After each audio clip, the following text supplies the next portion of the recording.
grand écart au classement pour cette rencontre entre le Racing 92, 3e de top 14 au coup d'envoi, et Agen, avant-dernier juste devant Oyonnax, la lanterne rouge.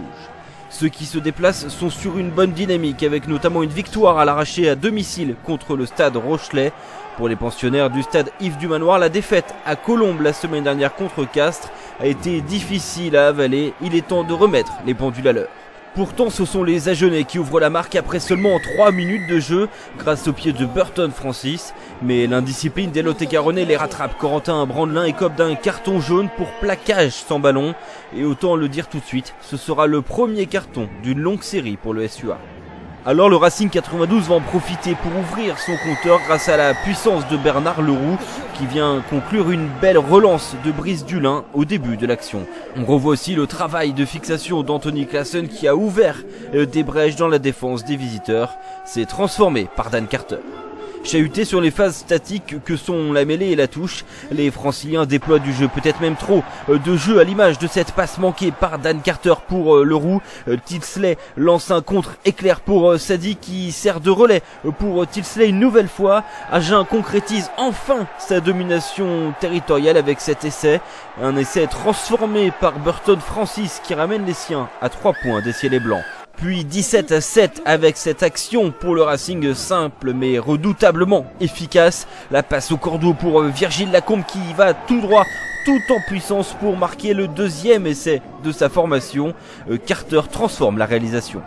Les Agenais vont ensuite se montrer de nouveau dangereux dans la fin du premier acte et vont inscrire une pénalité par le pied de Burton Francis. Score à la pause 17-10 pour les locaux, puis 17-13 avec une nouvelle pénalité de l'ouvreur des visiteurs au début de la seconde période.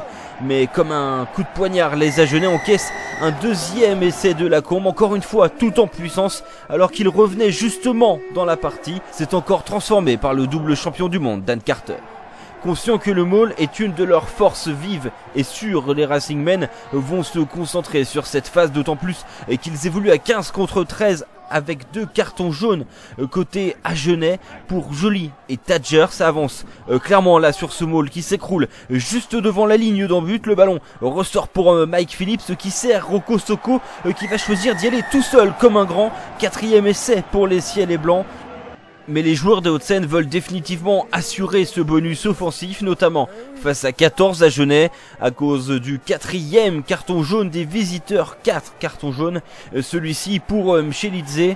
Brice Dulin prend alors ses responsabilités et relance de sa moitié de terrain face à son ancien club. Il déchire complètement le premier rideau et sert d'une seule main Yandré Kruger qui déroule lui aussi la foulée pour marquer le 5e et dernier essai des siens. Fin du match sur un score large et net, 38-13 pour le Racing 92 qui assure encore un peu plus sa place dans le trio de tête du top 14. Pour Agen, malgré ce valeureux combat, la Pro D2 se rapproche petit à petit.